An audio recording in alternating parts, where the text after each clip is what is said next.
We call ourselves the Bro Code, man. The Bro Code is an unwritten law amongst how we treat ourselves and how that pours into how we treat others. It is a standard, a valor, a sense of valor. I'm curious, when you hear that word code, what is the code that you live by? What would you say is your standard of value or values that you live by? Yeah, interestingly, I think I live my life by the code of the black man. I think the black man is um, the most dangerous individual or species on this planet, and I say that because we provide, we offer the most fear to people because of the impact we have when we're most successful. We have been damaged, one of the most damaged demographics in history. Yet, when we realize our potential and when we take advantage of it, it scares people because we become out of touch. And I am trying my best to contribute to that. I was in Memphis last week, and one of the right wing TV networks said, the mayor of Memphis invites mayors from America's most dangerous cities. Dangerous. That is how people look at us. Well, I guess I'm dangerous. I'm dangerously successful. I'm dangerously confident. I'm dangerously, successful father, of a very successful young man, a dangerously loving husband, a dangerously effective politician. And sometimes I have to take things and you have to own it and you have to redefine it. So that's my. Welcome to Community Spotlight, brought to you by Bro Code TV Productions and hosted by the Bros. Join us on this dynamic journey as we shine the spotlight on local agents who are making a profound difference in their communities. These remarkable individuals bring creativity, wellness, and purpose to the forefront as they tackle challenges, nurture their families, and celebrate successes. In each episode, we explore their unique stories and initiatives, offering an inspiring glimpse into the world of community transformation. Get ready to be inspired by those who are leaving an undeniable mark on their neighborhoods. Mr. Mayor, what's good, sir? How you feeling? Feeling good. Good, man. It's probably about the third or fourth time that we got a chance to sit down with you. So, just not in this setting. I think we've been to the restaurant. It's moved since then. You've opened up two more. Just had a grand opening. Yeah, absolutely. Went from council member to now the head man in charge. Yep. Man, it's wonderful to be here. I believe we're in the mayor's office, right? Are we in your office? You are in my suite. Yeah. Excuse me. Hold on. It's sweet. My bad. We want to keep it light, man. I certainly appreciate you welcoming us. Thank you for the hospitality. It's great to sit down with you one more time. We're going to keep it light with either or questions. So first thing that comes to mind, you ready? All right, let's do it. iPhone or Android? iPhone. Weight training or cardio? Cardio. It's tough sometimes. Coffee or tea? Coffee. Sleep in or wake up early? Wake up early. Comedy or action movies? Action movie. Cake or pie? Cake. Nike or Adidas? Nike. The Matrix series or the John Wick series? Matrix. Pancakes or waffles? Pancakes. Rap or rock? Rap. Sunrise or sunset? Sunrise. Road trip or cruise? Road trip. Breakfast for dinner or dinner for breakfast? Breakfast for dinner. You have a go-to? Waffle House, always. You can't go wrong with that one. It's always open. Marvel or DC? Marvel. Cat Williams or Kevin Hart? Cat Williams. Crossword puzzles or Sudoku? Sudoku. Dessert, first or last? First. Netflix or Tubi? Netflix. Why the face, sir? Yeah, I know you got a. Come on, man. I know you got a ratchet movie. Everybody has a ratchet movie that they watch on Tubi, man. I appreciate that, sir. I'm curious. When we first talked, when we were at the restaurant, we talked about you in childhood, man. Like, take us back just for a moment, man. Yeah, you're married now. Yeah. But what did childhood look like? Who were the patriarchs, the matriarchs? Who were the ones that really helped shape you to be what it is you are today? Yeah, for me it was, my mom was my teacher. She was one of my teachers in the school. And when I grew up, on the street that I lived on, my school was also on that street. And everyone was like a parent, So when I left the school to walk home, I could walk home in elementary school by myself because I knew that I could stop to anyone's house and go inside, but I also knew everyone was watching out the window to make sure I was safe. Times have changed significantly, but for me, it was my teachers, my neighbors, and it was like a village. However, I remember at 7 years old, my dad, took me on a ride. He took me for a ride on a motorcycle, and I unfortunately, when he took me on a ride one last time, I was 7 years old. He said, "All right, Nada, I'm leaving." That was your nickname? See you later. Yep. Nada? Nada. Did I say that right? Yeah. Okay. My name is Leonardo, but where I'm from, our country dialect, we shorten everything, so we say Leonardo. So people, instead of saying Leonardo, they say Leonardo. And then you take the "le" off, so it's Nada. He left. I didn't see him again until I got married at 34 years old. We have a great relationship now. So we had to work on rebuilding that. But in the meantime, it was my band director, Walter Suggs, who was my middle school and high school band director. And I just wanted to be like this man. He was just such an upstanding guy. And he introduced me to Derek Wiggs, his assistant band director, who was like my other father. And these guys are so proud of me now. I still call them and talk to them. This was in high school? This is middle school, high school. And they introduced me to my college band directors, Robin Reeves, and then that was 1 year, and Jordan Reed, who was also like a father figure or a big brother figure. So it was always the arts, my teachers, my neighbors, who helped shape who I am. And college was Central? Yeah. At CCU. Okay. Oftentimes, the first episode of the Bro Code that we did live was with Mayor Jock Gilbert. In his office. That was over 3 years ago. Right? You remind me so much of the correlation of his story because he is an Apex legend. Like, he was a meter maid, right? That was one of his first jobs, was as a meter maid. When I think of you and I think of your matriculation, one, I know music plays a huge role. Absolutely. I mean, huge. I want to talk about that space, like how you were introduced. It sounds as if, but correct me if I'm wrong, it was those other individuals that you just talked about. But how did that mature, and then what did it grow to? Like, tell the people and the listeners like how that matured to you, and then how you ended up at Central and the undertaking you took on there. I was a diamond in the rough. I was all talent. Developing skill, but there wasn't much to do where I was from. Halifax County. When you went to school, you wanted to stay at school because when you went home, nothing to do. So I started a tennis team at school because black kids, there was just not enough black kids that I saw on TV playing tennis, or black people. We started a tennis team. I ran track, played basketball, played football. I did everything except baseball. But out of all of those things, even getting scholarships for track, I was a band head. And music was just what I was naturally good at, and that's what I wanted to teach, which I knew back in 4th grade I wanted to teach music. I went to CCU, I auditioned. They had a very upstanding music program. I auditioned with Backstabbers, Earth, Wind and Fire, some hip hop songs. But I also played jazz saxophone. But when I got there, I played tuba, and I was like, I can do whatever bass line you want. And the band director looked at me, he was like, I'm going to have to see further than what the standard is. The standard is you're supposed to play some classical piece or whatever. No, I showed that I was a band head and that I was going to be committed. I was like, I may not know Beethoven, Brahms, Tchaikovsky, all that stuff, but I promise you won't find a more committed band head than me. And I said, I'll be your drum major one day. And she was like, oh, you're ambitious.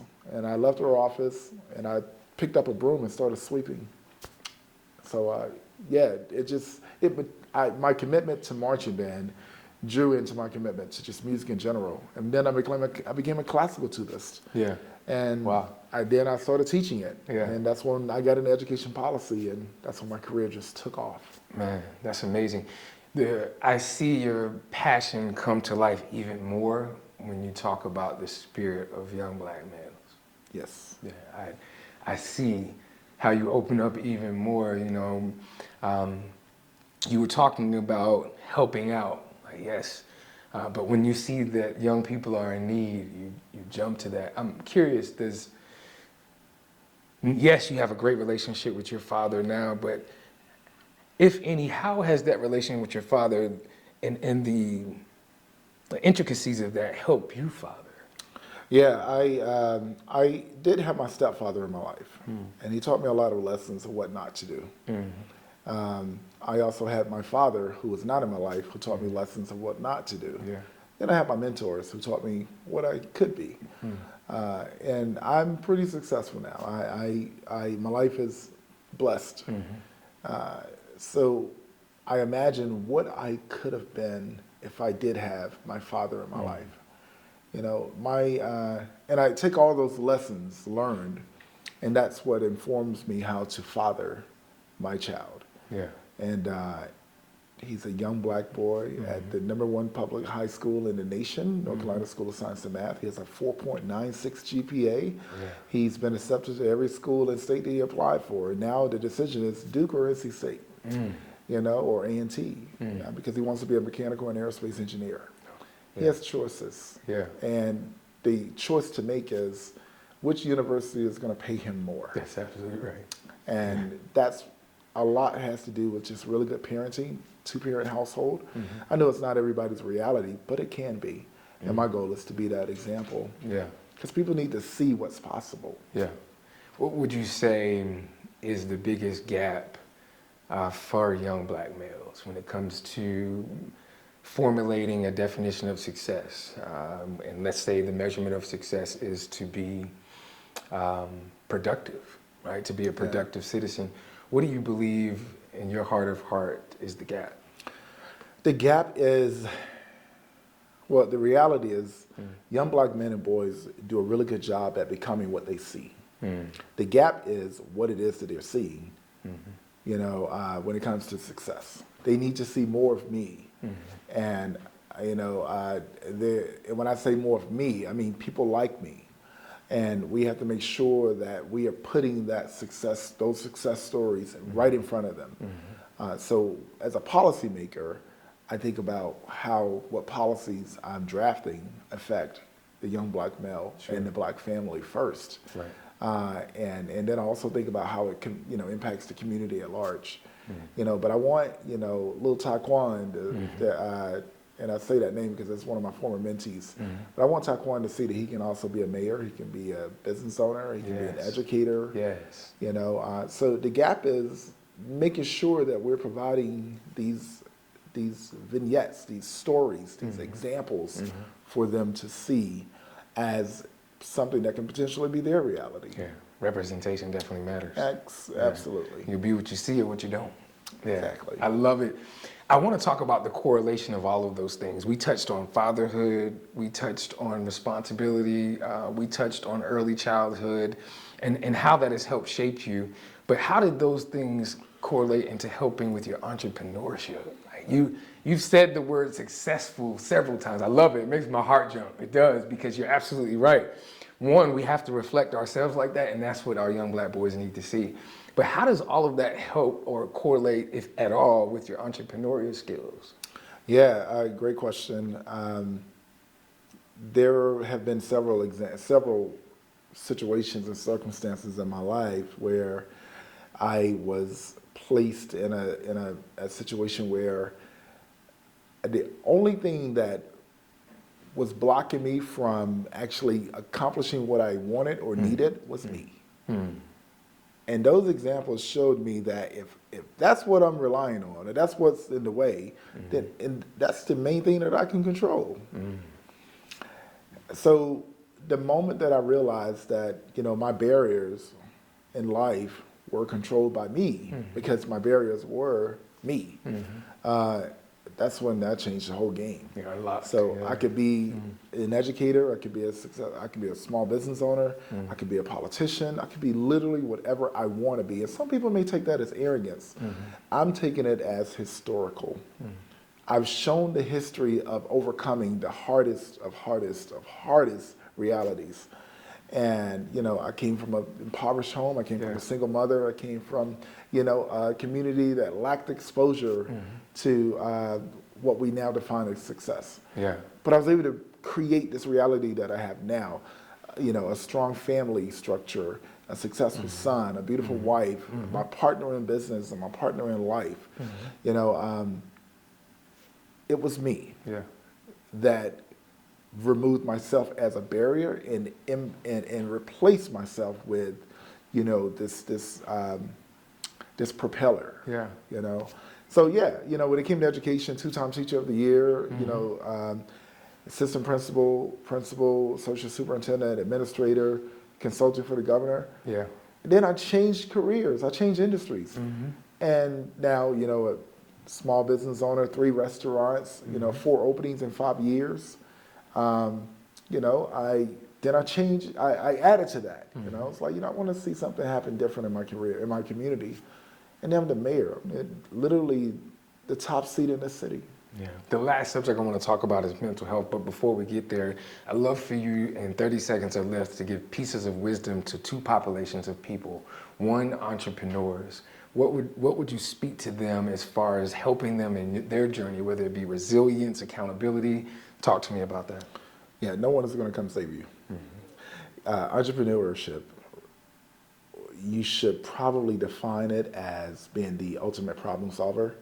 There's going to be different problems every day, and you are responsible for coming up with different outcomes, different solutions every day to those different problems.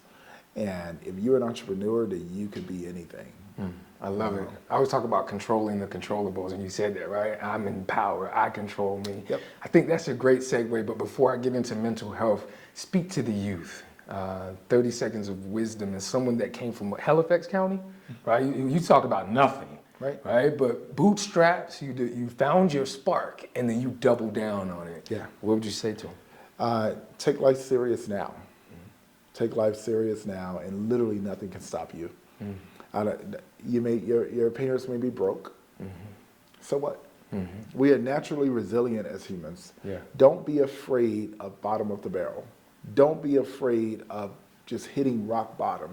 The best place to be in a pool is on the bottom, because that's where you have the most control to propel yourself back up. I love it. I love it. As we land the plane, mental health is real. You spoke of some of the isms, phobias, bias, good, bad, and ugly that comes with being heavy as the head, right? Heavy as the head that wears the crown, man. To whom much is given, much is required. And it comes from different spaces. It doesn't just affect you, but affects everyone that is closest to you. Yeah. So how do you find balance or harmony or feng shui in your life? And what are the things that you prioritize on a daily basis to keep you in that space? Yeah, harmony, interesting word. Most people define harmony as when everything is working together. I define harmony in consistency, and I control consistency. I am who I am, and I don't change that. Yeah. And you have to take me or leave me as I am. And the beautiful thing about being in this role as mayor is no one put me here but the people of Durham. And I'm not held to anyone by debt, by influence, by control. You took me out of this office tomorrow, I would be perfectly fine. Yeah. I choose to be here.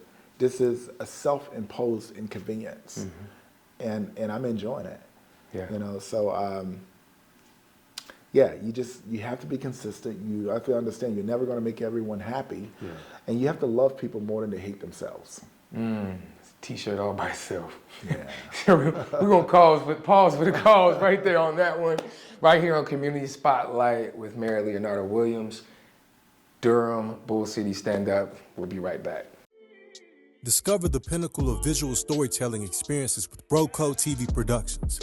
From the artistry of photography to the magic of videography, the world of podcast production, exclusive red carpet services, captivating MC services, inspiring speaking engagements, expert panel discussion curation, and breathtaking drone services. The Bros have you covered. Elevate your events and storytelling with us. Contact BroCo TV Productions now at 919-714-9905 and be a part of our incredible journey at www.brocotvproductions.com. We're here to make any room better. Well, welcome back to the Bro Code Show. I am here with someone who is no stranger to the Bro Code Show, but he's coming to us in a different element than he has in the past. Mr. Mayor Leo Williams. How you feeling? I feel good, man. I feel really good. Yeah? You know, just living out the outcome of the income. So, Yeah? just getting out of it what I put into it. You know, for me, I get those vibes that I got back in 2008, 2009 when Barack Obama became president. You know, I'm a resident of Durham, you know, and so I feel like I have a vested interest in all things Durham these days. And to see someone that I've seen you come up, I've seen your passion, your hunger for all the things you strive for, leading this city into the next wave in the future, I'm excited. But tell me, how have these last 90 days been for you? You know, it's been, I think we've redefined what a roller coaster experience is like. You know, it's been a lot of ups and downs. When you're trying to shift an entire culture, you know, cities are led by different leaders. Different leaders have different styles of leadership. And, you know, the common denominator amongst all of us is supposed to be how we function. You know, we have the law, we have procedures, you know, policies that we create and the procedures to create those policies. Each leader can choose how they adhere to those rules or you know, everyone has to follow the law, but each leader can determine the nature or the climate and how they function around that law. And so me, I'm much more of a procedural type person because I believe that if the procedures are how we function, and I want that to be really consistent. So I've had to really lay down, you know, my hammer in how we function and how I lead the city to bring those wild personalities and wild behaviors. How do I bring those back to being able to just have a standard of decorum so that we can do the work of the people? And that took a lot of navigating, but I'm glad to say that we are a very functioning, policy-rich council now, and you know those high expectations of the community are now being met. Okay. What was your biggest aha moment or surprise coming into this role? You know, you had a chance to be in the council and see it from within, but what shocked you stepping into the shoes? I think what shocked me was there's a lot of ignorance, unintentional ignorance in how government works. It's almost like everybody ducked class when it came to civics. And that is really hard because people have expectations, you know, and their expectations are misplaced. Yeah, the amount of calls that I got about, Mayor, what are you going to do about the school system? It's not even my jurisdiction. I have no authority there, you know, or, you know, my taxes are high enough, but yet the county actually facilitates taxes as well. The school system, well, there were promises, you know, made around pay, but they don't tax themselves, you know. In the city, of course, we have our taxes, but we've been pretty stagnant over the last few years. So just there's a lot of unintentional and unintended ignorance, which produces unrealistic expectations. I think the other thing is there are a contingency of people who are smart and who are very intelligent and know how government works, yet they have a very utopian approach to governance. And I think that's what agitates me the most, because they are smart enough to know what they're doing. And arrogant enough to try and tear down the system in which is supposed to function for us. How are you dealing with the celebrity aspect of it all? Now, I saw you a couple of weeks ago hobnobbing it with President Biden, Vice President Kamala Harris. You know, how are you dealing with everyone wants your attention, and you're coming into this on the eve of one of the bigger presidential elections. So how are you dealing with all of that? It is not something that you get used to easy. This is a presidential year, an election year for the presidential race. North Carolina we understand now North Carolina is going to deliver the presidency for either or. And the triangle is going to deliver North Carolina Well, Raleigh's mayor is in a race right now. Yeah. And I'm the other large municipality in the triangle. And I'm where the consistency is. So whenever the first lady, second gentleman, vice president, or the president comes to the area, to the entire triangle, you'll always see me on the tarmac greeting them, welcoming them into, the city. And if I'm not, then they're on my cell phone. Vice President Kamala Harris called my cell phone. Hey, Mayor Williams, this is Kamala Harris. Just letting you know I'm here. I understood you couldn't meet me at the airport today because you're in a really serious budget retreat, but I just wanted to let you know I'm here and I want a hall pass. It's like, Vice President, you're always welcome to the Bull City. That, you just don't get used to that, Yeah, having them, your personal cell phone, having Vice President call you. Okay. And then having so much access to the White House now. Whenever I go to DC, I can just go to the White House, just drop an email or text, and it's just really cool. There are pros and cons to the celebrity of this position, though. The more people are aware of you, the more problems come with that as well. I've had several threats in my life. I don't talk about them publicly, but there is mental illness is real, and I've had people go online and make manifesto videos about we don't need an Obama in Durham. We're going to take him out. Somebody let me borrow an AK-47.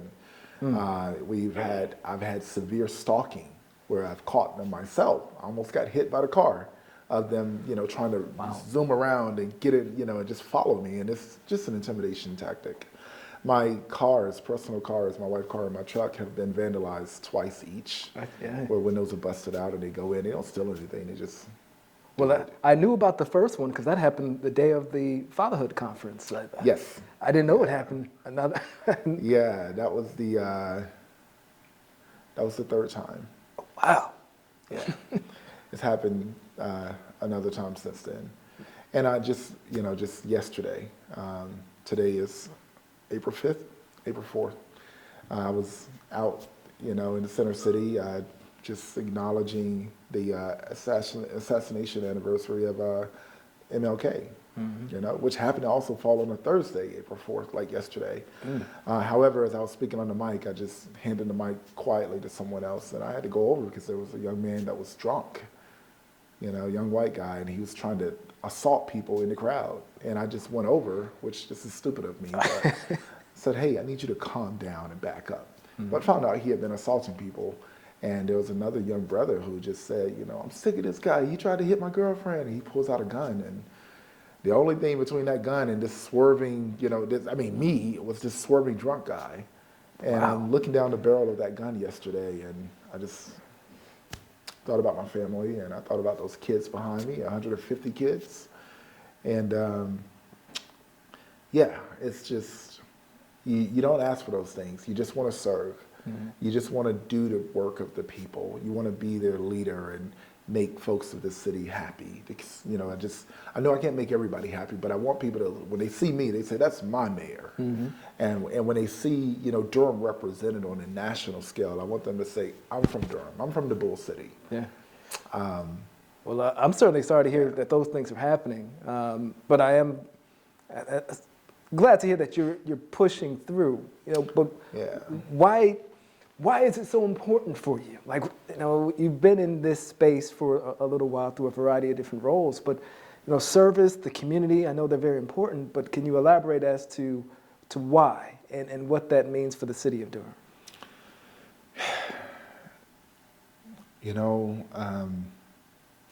This is a space where I feel like my contribution is in its most natural state, to be selfless, to be giving.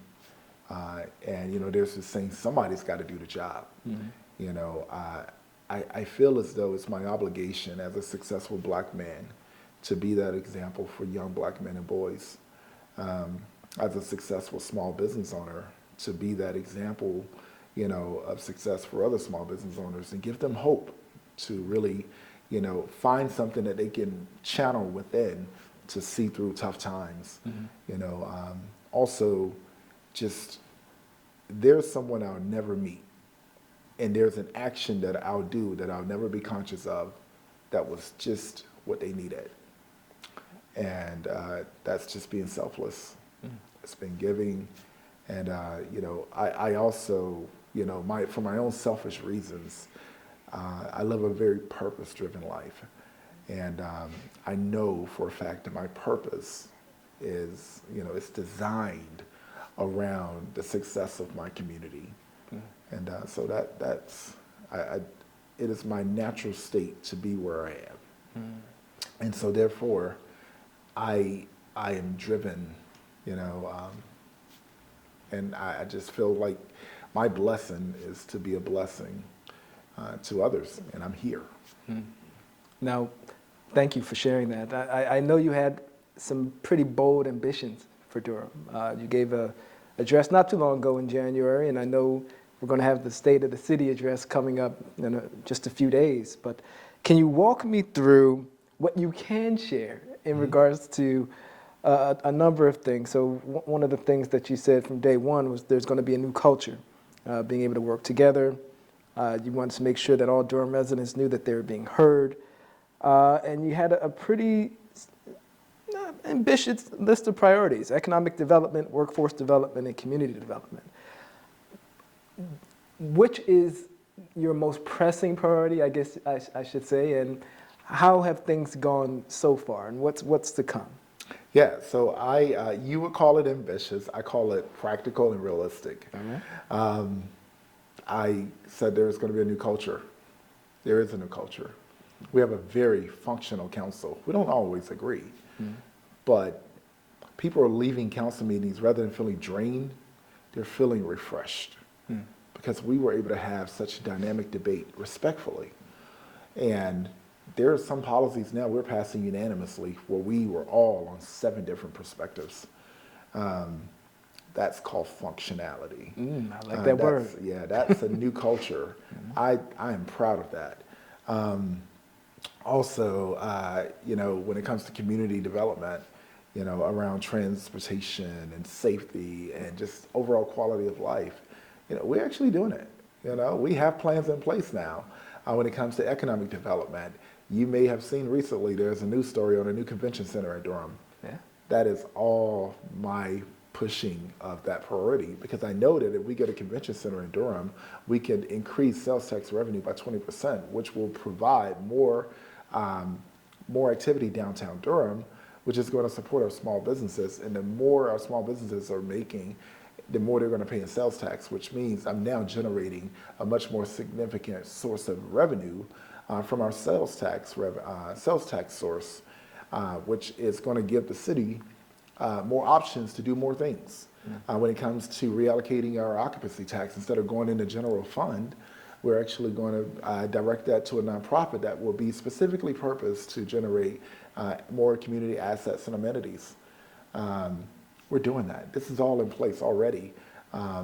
Since I've been elected in November, just relationships alone, we've brought $1.5 billion to the Triangle, from rail and infrastructure to electric charge stations, grants, RDU, 12 million, 4 million, 5 million. We're connecting the Triangle. I'm serving on the Go Triangle board, which is responsible for connecting the Triangle. I am a regionalist. Durham is the #1 run city in North Carolina. Wow. We're the number 14 best run city in the nation. Charlotte is like 124. Raleigh is like number 19. Durham is dope. I like that. We're doing things. I get to now announce the fact that, we went from 300 positions at YouthWorks to now a few thousand. And now I'm putting the Bull City Apprenticeship on top of that for that workforce development pipeline that I'm working on creating. The commission that will study and provide recommendations on the status of young Black men and boys. This is what I'm doing. These are goals that I set. They're realistic, they're practical, and they are being done. Oh, I like that.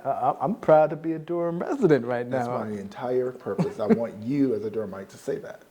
I know you had talked about making sure people understood and the importance of Durham and making sure individuals recognize that it is on the map, and it's not just Raleigh, it's not just Charlotte, and it does sound like you were doing just that. I gave my word.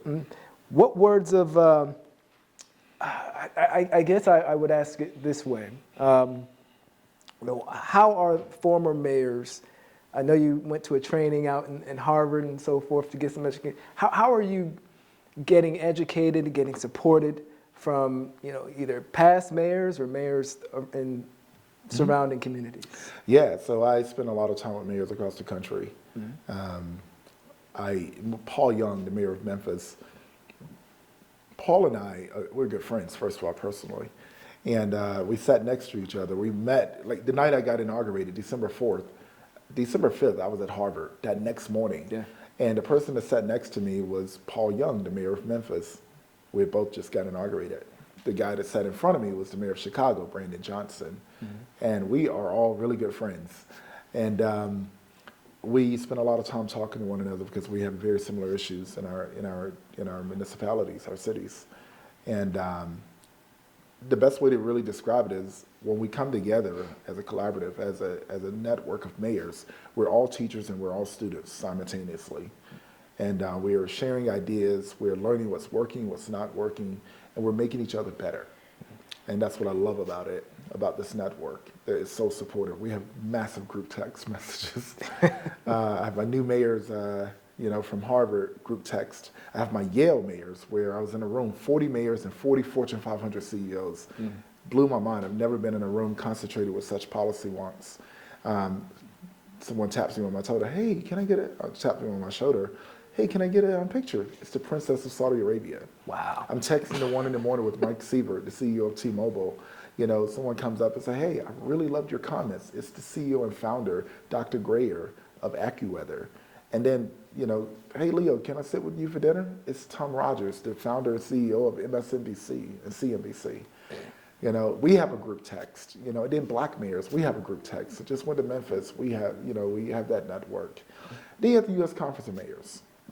And I am now, I think it'll be live by the time we actually air this, but I'm going to be a surrogate, for the Biden-Harris campaign. And I just had a call this morning with the Democratic Mayors Association saying, hey, you keep popping up on everyone's radar. Yeah. We'd like to bring you in. And they're going to help me with an initiative that I'm doing now, considering we have, a person running for governor that I don't think represent us well as Black men. Yeah. I'm calling on every Black male elected official in the state to stand with me, Democrat or Republican, and call for the restoring of balance in our politics and our political climate. So. Well, I'm glad you are in the room. I could say as not just a resident of Durham, but a resident of North Carolina, I worry about the future that the political landscape can structure or change how things are, especially with the tumultuous talk out there in politics today. Yeah. But we're going to take a quick break and pause. Right. Pause for the cause, pay some bills, but I'm appreciative of you spending some time with us today. Absolutely.